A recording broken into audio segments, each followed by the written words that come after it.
Hey, you're listening to and watching the Drew and Mia podcast show. I am your host, Drew Antoine. My co-host, Mia, has the day off today, but we have a very special guest in studio with us that we'll be talking to this hour. So we hope that you guys have a good time and you all enjoy the conversation that we will have. We're going to discuss a lot of important topics. So I have none other than Judge Frank. Let me rephrase that. The Honorable Judge Frank Fraley, Fort Bend County, Texas, which of course is outside of Houston suburb. For those who do not know anything about Fort Bend County, so it sits right outside of Houston, Harris County, but it's still considered part of the Houston metro area. We're going to be talking to him. He's up for re-election. We want to introduce him to our audience, our listeners, because we want you guys to know who's running, who's up for re-election, who's campaigning, because we know that it starts on that local level. It's not just about voting for a president and a congressperson, but you have to start and vote for the local people as well, because that makes a huge difference. So we're going to go ahead and get right into it. Judge, thank you for joining us today. Good to see you again. You're quite welcome. Good seeing you also. There's a lot that we want to discuss, Judge, so let's go ahead and jump right into it. So just go ahead and tell our listeners and viewers a little bit about yourself, and then we'll go ahead and talk about your re-election efforts. Well, I was first elected to the bench. That's how we like to refer to it. My actual court is a 240th District Court here in Fort Bend County. Fort Bend County is made up of Sugar Land, Richmond, Rosenberg, some parts of Kendleton, some parts of Katy, Texas. Our population is right at about, say, roughly 800,000 folks presently, 800,000 and growing. It's one of the most diverse communities in the United States. Mm-hmm.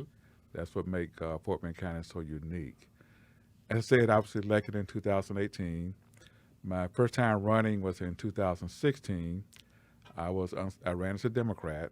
I was unsuccessful, but the Democrats that ran, there were three of us, we lost by a very narrow margin. Mm-hmm. And it has never happened in Fort Bend County on a countywide level. Right. So the three of us, along with maybe 5 other people, ran again in 2018. And this time, all of us won. Wow. So that shows you the shift that has taken place. Major shifts here in Fort Bend County. Well, probably in Texas as a whole, right? So let's give the backstory of Fort Bend County in that region. So Fort Bend, like you said, includes a lot of, well-to-do cities: Sugar Land, Richmond, and then of course your rural, smaller areas like Rosenberg and all of the other little cities around there. But of course, Sugar Land is probably the largest in Fort Bend County, correct? That's correct. Sugar Land is the largest.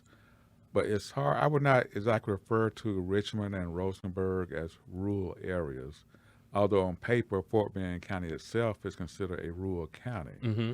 But it's a fast-growing county. Definitely. I personally live in what's called Meadows Place, which is on the very edge of Fort Bend County and Harris County. Okay. Yeah, so I'm where I am in Harris County. I'm right at the edge of Fort Bend County, which sits like off of Highway 6. In I-10, that energy corridor, like you go up a few exits, you're right in Fort Bend County in Sugar Land. So that's how close it is to Houston, Harris County. But just the backdrop of Sugar Land has probably always been a red city by Republican majority. We know that there has been a lot of social injustice issues in Sugar Land over the years. Well, we've of course seen it in the news. With Sugar Land Police, Fort Bend County Sheriff's deputies, pretty much what's been going on across the country. We've seen it happen over in Sugar Land, I guess because it's predominantly a white suburb city to Houston, right? Well, from my experience in the Fort Bend County area, and I've lived there, I guess, closer to 20 years. Mm-hmm. I personally have not seen, say, a George Floyd incident. Okay. I was a defense attorney close to 30 years before I was actually elected as judge. So I got a chance to view quite a few videos. And I would not say that at this present time that African Americans are treated that much differently than the other folks that are being stopped.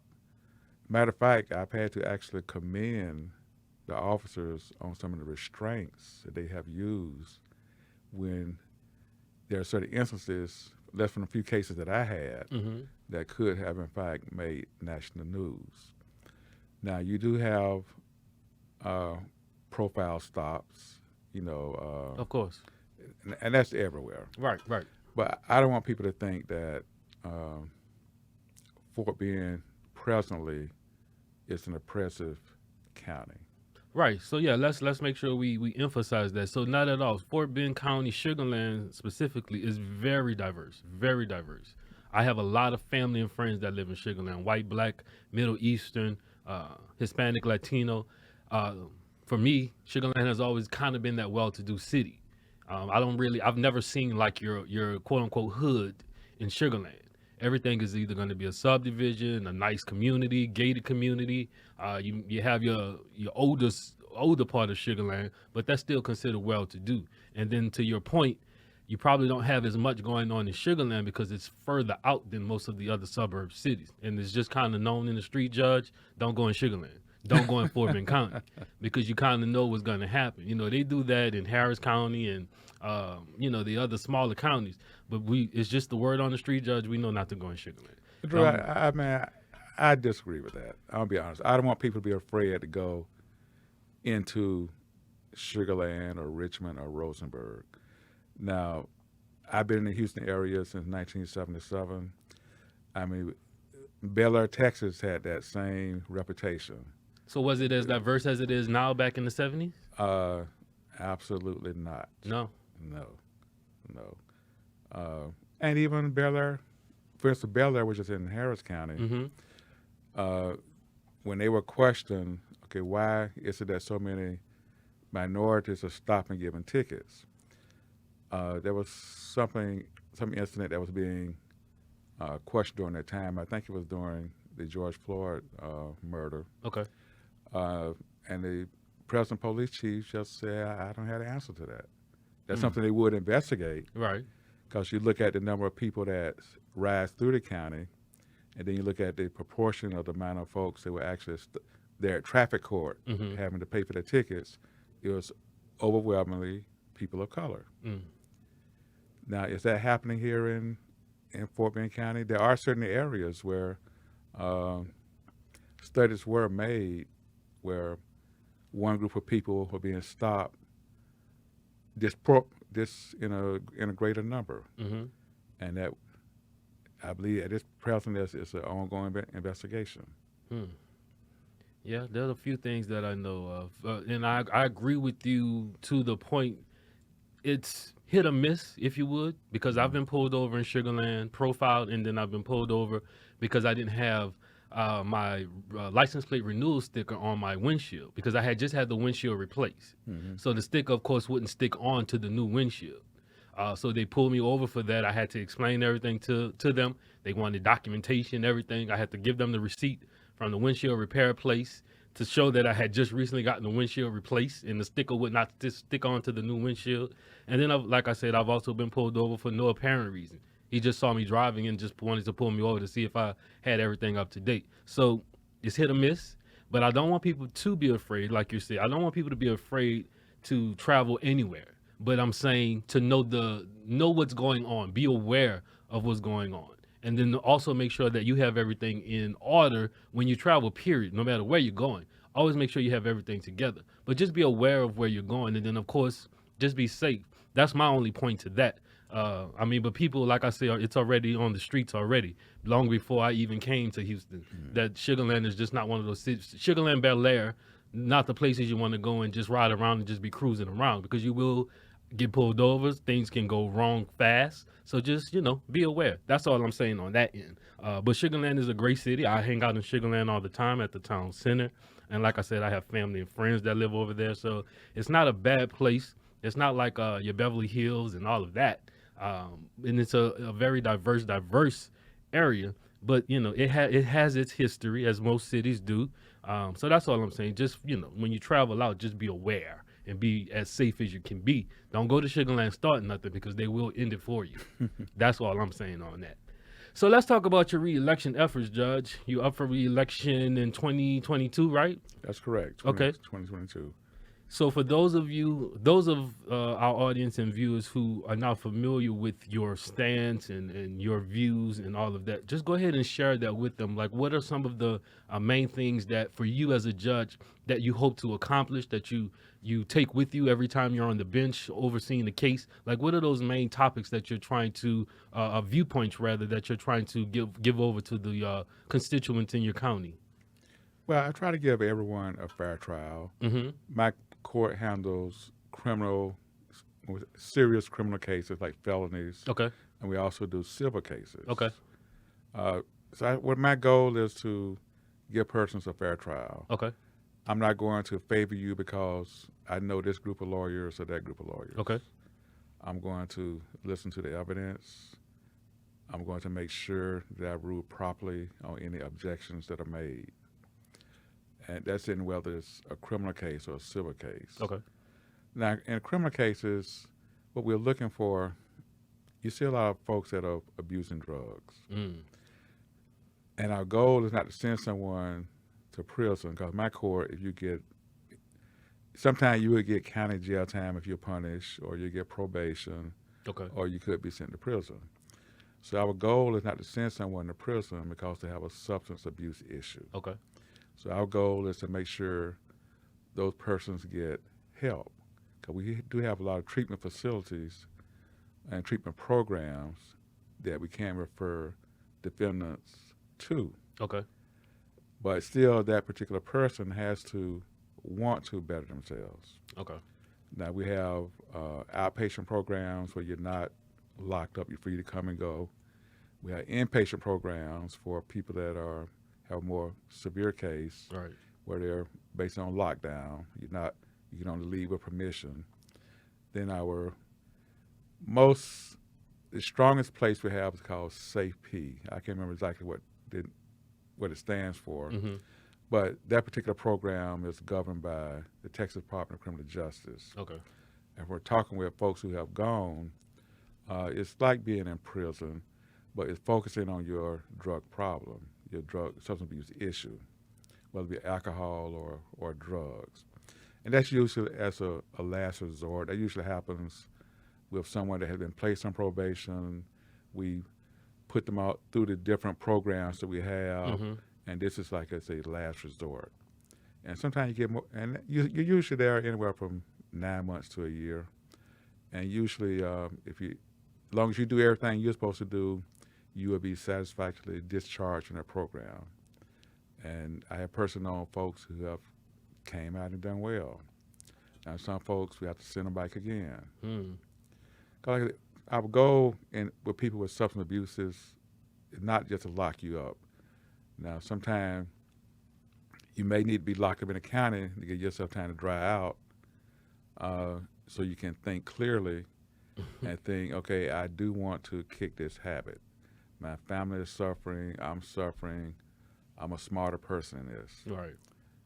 Sometimes you have to give a person a geriatherapy, but it's not being done out of meanness. Of course, you're trying to help them. We want to stay alive. Right. It saddens me, like I tell my defendants that come before me, it saddens me when I get a certificate of death on someone that's came through my court, Yeah. where they had died of a drug overdose. Yeah. Because you tried to do all you could to help. Yes, those are very painful. I take time to read them, and you can feel the pain in the family. Of course. Of course. I mean, if you know anyone, or if you've heard stories about someone who, had a severe case of drug abuse, substance abuse, then you know that type of situation, of course, can just pierce your heart, because you kind of carry the guilt with you that you tried to do what you could, it wasn't enough, or you feel like it wasn't enough. And then that person ends up taking their life or taking the life of someone else, whatever the situation is. You kind of end up carrying that guilt with you. So I can understand it to that extent, because I know people personally who've, done drugs. They got severely hooked on it. They went through hell and high water. They put their families through hell and high waters trying to kick the habit, trying to go through the rehab programs, but nothing was working. and eventually they ended up they either committed suicide or they ended up being killed by someone, a drug dealer or whatever. They ended up being in one of those type situations. So I can understand it to that degree. So is there a high success rate with these programs in Fort Bend County? Yes, there are. I'll say, excuse me. I cannot give you the actual statistics. But just looking at the folks that come through my court, Mm-hmm. I would say it's about a 90% success rate. Okay, so that's pretty good, considering how large that county is. Yeah. It's the second largest in Texas, right? Or is it the third? I don't know exactly. Yeah, I get Dallas and Fort Bend County. I think are like neck and neck somewhere in that region. I know Harris is the largest, but Fort Bend, Dallas County, I think are either second or third, one of those. If you're going by area-wise, it's my understanding Brazoria County has the largest square mileage of a county in Texas. Really? Not the largest population. Okay. Yeah, I used to do a lot of work, criminal defense work in Brazoria County. And, Okay. So for those who don't know, and- Brazoria County is outside of Houston as well. We have listeners all over, so we're talking Texas talk. They don't know what was Brazoria County. So that's outside of Houston, Harris County as well. Yes. I think that's the largest one area-wise. And Okay. probably Harris County, the largest one population-wise. Okay. Yeah, we're gonna have to look into that, because for me it's always been confusing when you're talking about including all of the cities in the county. Like that's always been confusing. Not to mention how do they determine what law enforcement agency responds to what area? So for my area, we have HPD, Houston Police. We have the constable, Harris County Constable. We also have Harris County Sheriff that patrols the area that I'm in. So if you call 911, they always end up transferring you to the other department. Like, well, I'm not understanding. So the sign out front where I live says patrolled by Harris County Constable. But when you call 911, of course, you're going through 911, Houston 911 dispatch. They transfer it over to someone else, who then transfer it over to someone else. I'm like, what if this was a life or death emergency and y'all are transferring these calls? So the way that it's broken down has always been confusing for me personally. How they break down the cities per county, and then how do they determine what law enforcement agency is going to handle that particular jurisdiction? You know what I mean? Because it's always been confusing. If you ride through Houston, you're going to see DPS, HPD, constables, sheriff, just everybody. Like, why we have so many? Well, it's a large land area to provide citizen protection. I mean, health-wise, and when crimes are committed. So the 911 officer, from my experience, that you should try to contact the closest agency to you, and depending on where you are calling from, it may be a constable's office, it may be HPD, it may be a sheriff's office. I know I was headed to court one day, and there was some cows walking on the side of the road, in which you might think, oh, that's no big deal, but cows can walk into the freeway, right. and you hit a cow, you could die. Exactly. So I called 911, and they gave me the sheriff's department. They said, okay, all right, that's a sheriff's department issue. So the sheriff's department had to come out there and herd these cattle back into wherever they came from. Wow. So and usually for my time for calling 911, first thing they ask you, do you need police or EMS? Fire, yeah. Fire, EMS. Mm-hmm. So you need to take time to explain what's taking place and what's needed, whether there's injuries, you need law enforcement, but specifically where you're located. Right. So they can get help there to you as soon as possible. And that always seems to take the longest, because then they want to know what's the major cross street and what's the major intersection, like what's the major landmark. Like, ma'am, can you just send somebody, please? That's always been the issue for me, no matter where I live. And I've always lived outside of the city limits. Even I've still been in Harris County, but I've been outside the city limits. So I've always had that problem. It's like when I lived in Webster, it was patrolled by Webster Police. It was patrolled by Harris County Sheriff. It was patrolled by Houston Police. So if you call 911, and League City, if you call 911 when living in Webster, you may get one of the four. And then they end up determining, okay, who's going to respond to this particular call. Same thing living outside of Harris County in Energy Corridor. I'm like, if I have a life or death emergency, you think I have time to explain what major landmark I'm nearest, what major intersection I'm in? Like, they can ping these calls. So why can't you see where I am on your map or whatever you're using, your computer, to see where I am so you can determine immediately who is the responding agency? Like, I have to take this interview to get help. That's how I feel. That's just how I feel. But that's off topic. Let's get back on topic here. So, re-election coming up. Uh, we know that you stand for providing equal justice for everyone that comes into your courtroom. You implement some of the programs, or you make sure that the people that come in your courtroom that need that help are part of the programs that the county offers. And according to you, they have a high success rate, which is good. And we also have a mental health program also, because we have many folks that come in with mental health issues. Okay. So if we have a behavioral science program, a behavioral science division, where they have psychologists and psychiatrists, that if their attorney or the court determines that this person has a mental issue, we will refer them to that department so they can be evaluated. Okay. And put on the necessary medication if that's what's needed to help deal with their mental health issues. Good. Yeah. We know that's really become a big thing, especially during the pandemic. The number of mental health crises, the number of people who've either just lost it and just didn't know what else to do, ended up committing crimes and committing harm to themselves, all of those things. We know that it's really, really become a big thing now. So is it overwhelming in Fort Bend County like it is in Harris County and other major cities and suburb cities around? Well, I would not call it overwhelming, especially compared to Harris County. I mean, you got to look at the population of Harris County. Right. They're in I think Harris County's surrounding areas, maybe about 3.4 million. Yeah, close to that. Somewhere around there. Mm-hmm. So, no, our population is not nearly as large as Harris County. Okay.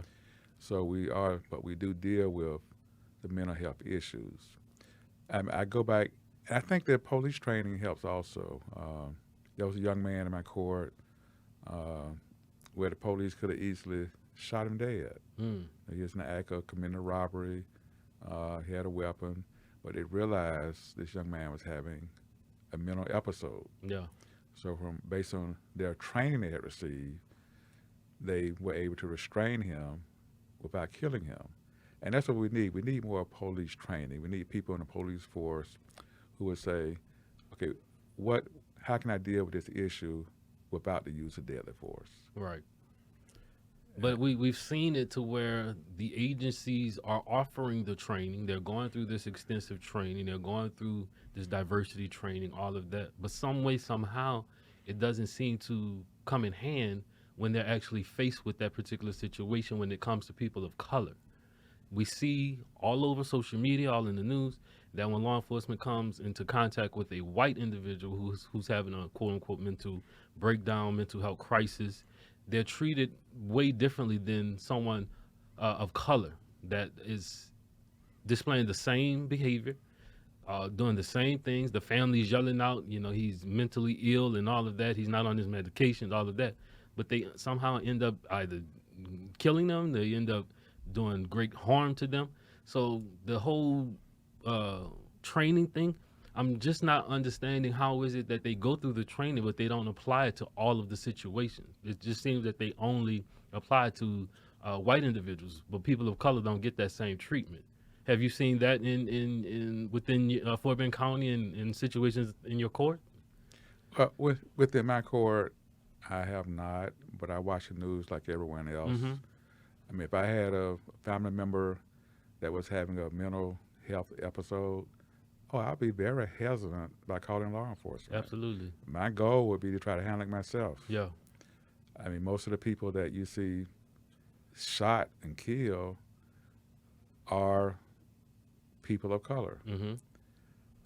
And you think to yourself, why didn't someone just go out there with a big stick and knock the gun out his hand? Mm-hmm. I can see if they got a gun, but people who have knives and it's 3 or 4 of you, I would think that person could be taken down without shooting him or her dead. Yeah, taser or a taser, y'all wrestling them down or something. or a big stick. A big stick, something to take control of the situation, de-escalate the situation. But like you're saying, it just never seems to work that way. So that's always been the argument for many people of color is they're getting the training, but they're not using it when they come into contact with a person of color. It's somehow they just forget what the training was all about, and they just go back to what they normally do, just take them down. Yeah, that's why we need units that specifically trained to deal with mental health issues. Yeah. And when they get a call saying this person having a mental health episode, they're the ones that need to respond.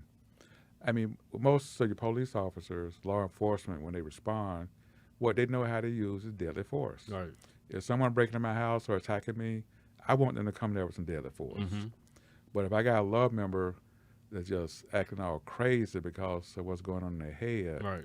no, I don't want you to come there and shoot them dead. So you need a special group, and some cities have that. Right. Some states have that. Well, Harris County has it, but they only have, I think, 10 total resource officers for a 4 million population city. We only have 10. So more money needs to be put into that's that been the fight. in those particular areas. That's been the fight. Mayor Turner and our former chief of police, Art Acevedo, they've been fighting and complaining about that for the longest because it's been the cases have been increasing drastically in Houston, Harris County. I'm not really aware of a lot that's been happening in Fort Bend County, but Harris County, I think they have a total of 10 for the entire county. And it was like, that can't be possible. How is it that we have only 10? Like, that can't even cover one particular area in Houston, Harris County. That just doesn't make sense to me. Like, we have money to put towards all of this highway, all of this stuff that's going on with these highways in Houston, but we don't have money to help people with their mental illness. We can't do anything else with these highways, Judge. I'm just gonna put that out there. We can't do nothing. We can't widen them anymore. We can either go up or down. We can't do nothing else with them. We're just tired of all of this money being wasted on these highways. We know that the city is growing at a drastic rate. We get it. But we can't do nothing else with these highways because it's just causing more confusion and traffic jams and just causing more road rage. Let's put the money where it should go. Let's put it into helping people with mental illness, helping low-income families find health care, all of those things Instead of wasting it.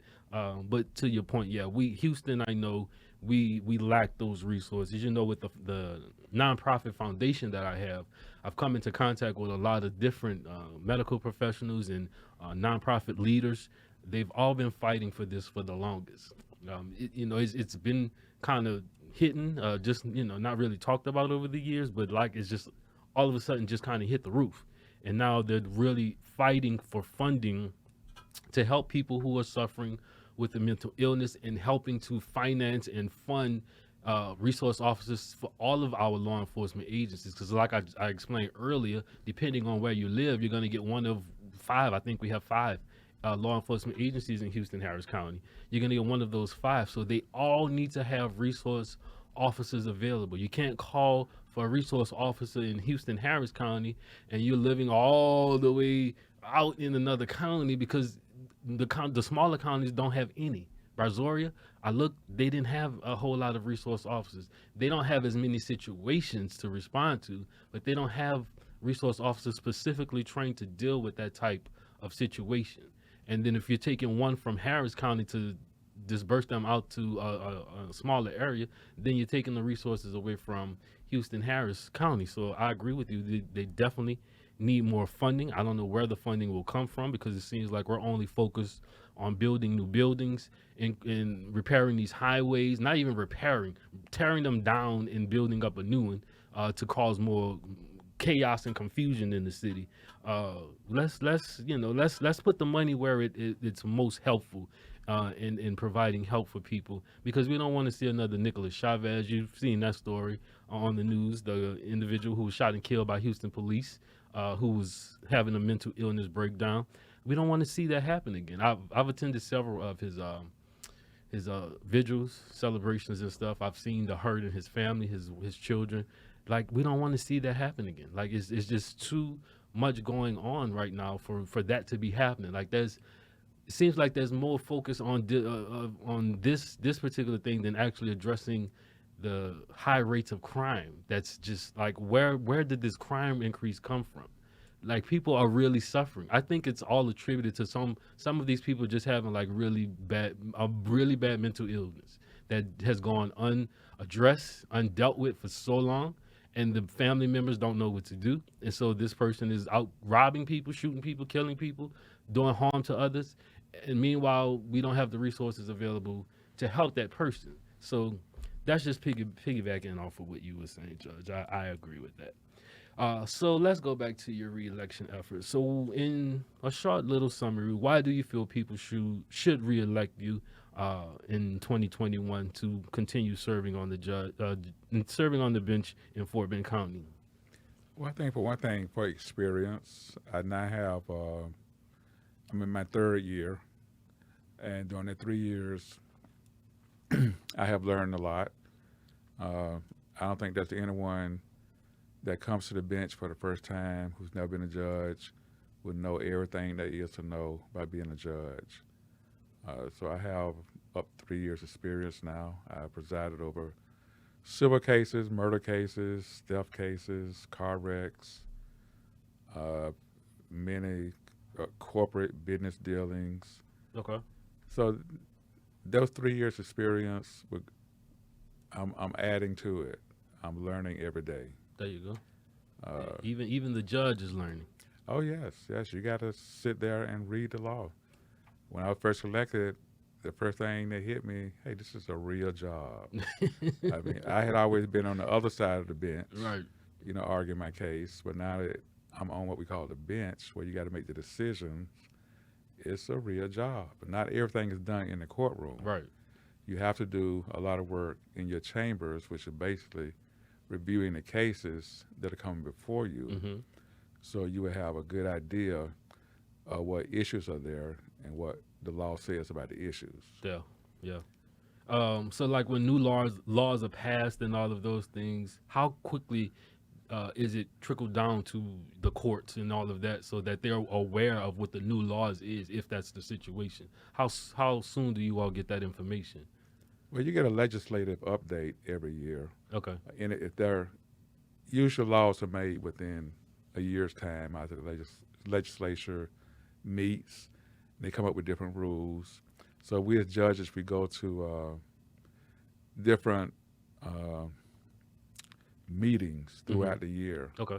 And each of the meetings, say you go to maybe 3 or 4 conferences, that's what I call them, conferences per year. And then you have them during the COVID-19, they were being done online. So anytime there's a legislative update, you receive it.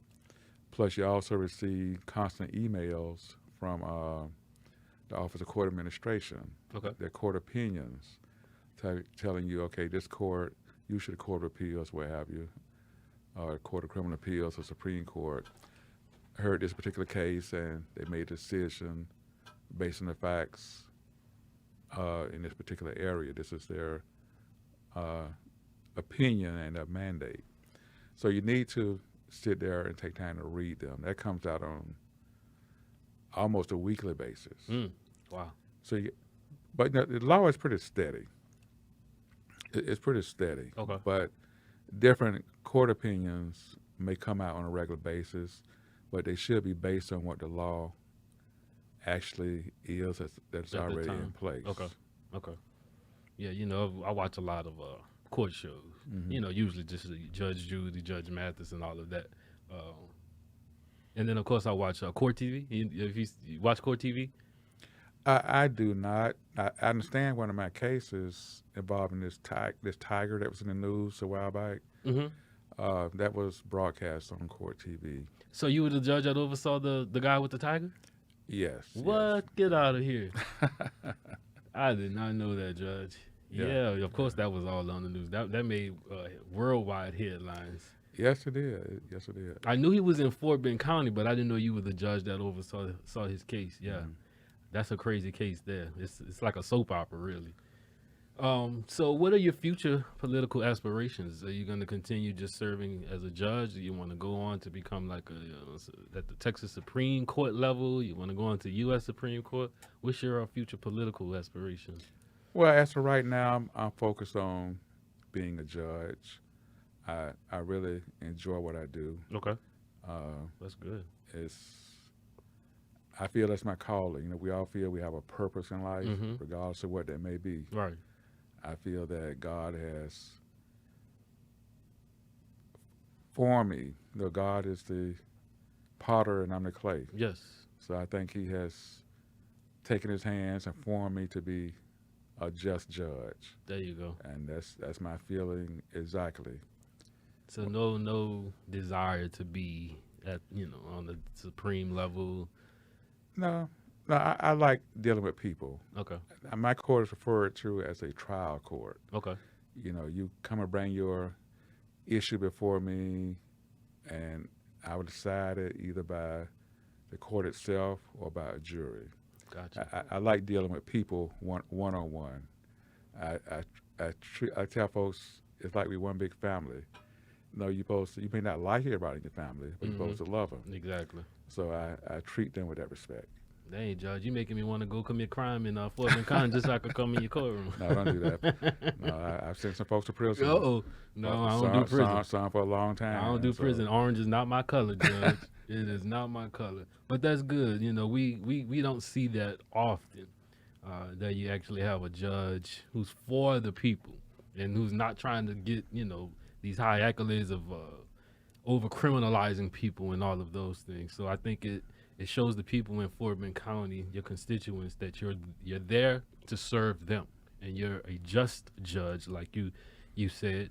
And I think that's what we need more of as a whole. The country, the world. We need just judges who are not there just to put people in jail so they can get money towards their re-election campaigns and all of that stuff. Because we see a lot of that going on. They're just trying to put people in jail so they can get the money, get the ratings or whatever it is that judges get for their re-election bid. So we appreciate you for that, Judge. We really do. So let's talk about Juneteenth. Juneteenth is coming up.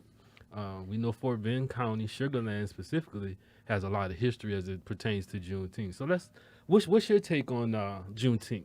Has it been something you've always celebrated? Since I moved to Houston in 1977, Mm-hmm. and prior to moving here, I had never heard of Juneteenth. A lot of people haven't. But everyone was telling me, Juneteenth, man, what are you doing for Juneteenth? Come out to the park. We're doing this, we're doing that.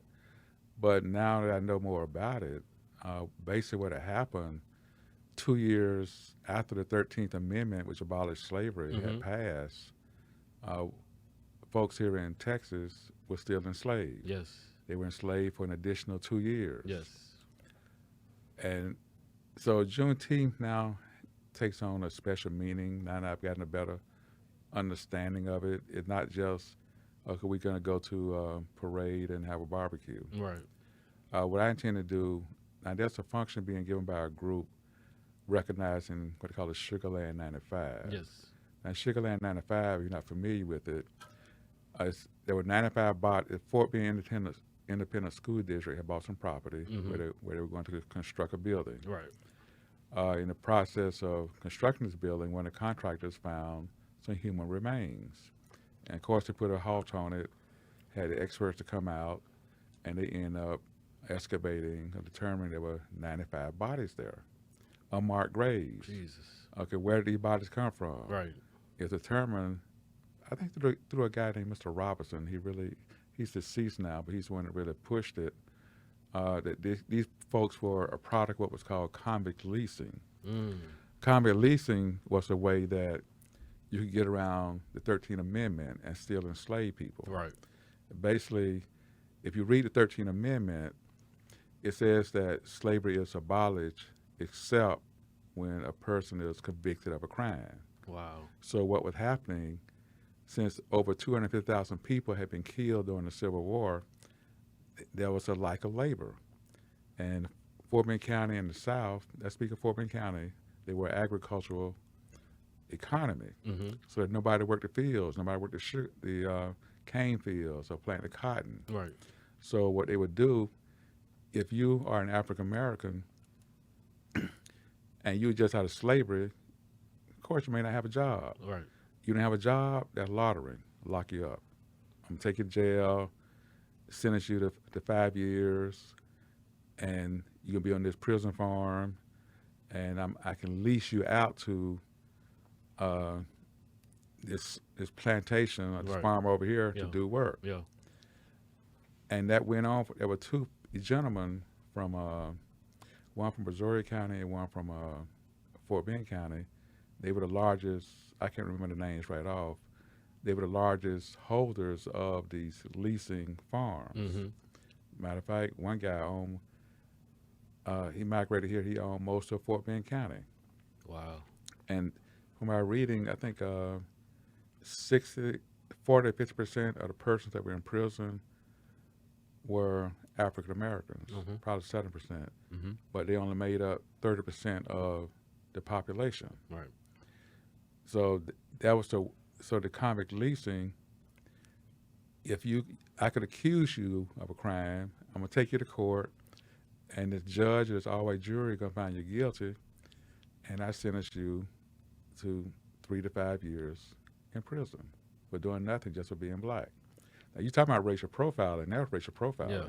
Definitely. And Definitely. and most of the people, I think they said 25% of them died within the first year, and 7 to 8% of them died within the second year of Wow. their internship, being locked up. Mm-hmm. So therefore, I mean, the conditions they were living under were brutal. Of course. You know, you were put in the field. In Texas, In the Texas, hot sun. It ain't the same sun that is everywhere else. It's a different sun. Yeah, and this Sugar Land 95, the youngest person there was 16 years 16. old. Yeah. Apparently, he was accused of theft. So he's buried out there at Sugar Land 95. So do they have a time frame of when the remains, when they were actually living? Did they ever determine when they were actually alive and living? Apparently, if they have their ages, I was reading a flyer that came out from Fort Bend Independent School District. You can go to their website Mm-hmm. and Google it, as we say, Okay. Fort Bend County, Sugar Land 95. It'll give you the entire breakdown of what took place. Yeah, we're gonna have to look into So that. they have their ages. Yes, they have the time frame. I think it started in 1867, and it went all the way up to about 1901 before the state finally made it illegal. Right. So these individuals were possibly part of the Juneteenth, what we know Juneteenth to be. Well, they were. They would have been alive around that time yes, frame. they were either they were former slaves or their parents were former slaves. Have any of the descendants ever come forward? Do you know? Well, to my knowledge, no, because right now what they're doing is they're trying to do DNA testing. Yeah, that's the last I heard. Try to find out who their descendants are. Yeah. So I hope to learn more for this program that I intend on attending this particular Saturday. It starts at 11:30. It's at the cemetery where they're buried. I don't have the information exactly with me. Well, you can give it to us, and we'll go ahead and post that on our platform, so people who are interested in learning more about the Sugar Land 95, they can learn more, because it like you said, it hasn't been this big deal, You're nationally. Right. It hasn't been really talked about. We know about it here because it's been on our local media outlets, but it is definitely an interesting story, and I hope that they learn more about it and they can determine who the individuals were, because their descendants need to know, and they deserve to know. So I hope that, Fort Bend County, they all do what they need to do so that we can discover who they were, and just learn more about them. They could be people who were, high profile people. We would never know because we don't know who they were. And then to leave them just like that, like that's just the unimaginable. Like, really, you already treated them like they were nothing, and then this is how you leave them. You didn't even give them a proper grave, a proper burial, none of that. So to learn more about the Sugar Land 95, you all make sure you check out social media platforms. We're going to post more information about the Sugar Land 95, also more about Judge Frank Fraley. For all of our Fort Bend County listeners and viewers, we want you guys to learn more about the judge and all of his re-election efforts and what he stands for. He's a just judge, which we don't hear a whole lot about these days. So we definitely want to make sure that we support people who are for us, regardless of color and all of that. We want to support people who are for the people, because we need more of that in our community. Judge, I really, really appreciate you joining us today.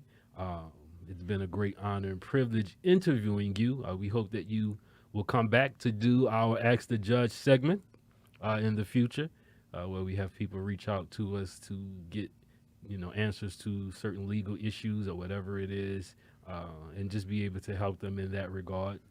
Is there anything that you want to close out with, Judge? Well, if you want to know more about me, you can go to my website, frankfraleyforjudge.com. You all heard it. www.frankfraley, that's FRANK for judge.com. We'll post that on our social media platforms as well, so you guys can have that information. To learn more about what's happening with the Drew and Mia podcast show, please go to @DreuxandMia podcast show on Instagram, Facebook, Twitter, Pinterest, and YouTube. You can go to our website, www.DreuxandMiaPodcastShow.com. Again, that's www.DreuxandMiaPodcastShow.com to learn more about what's going on with us and to be able to learn more about our special guest, the Honorable Judge Frank Fraley, and all of the events that's taking place. Until next time, guys, we will see you later. Take care. Bye-bye.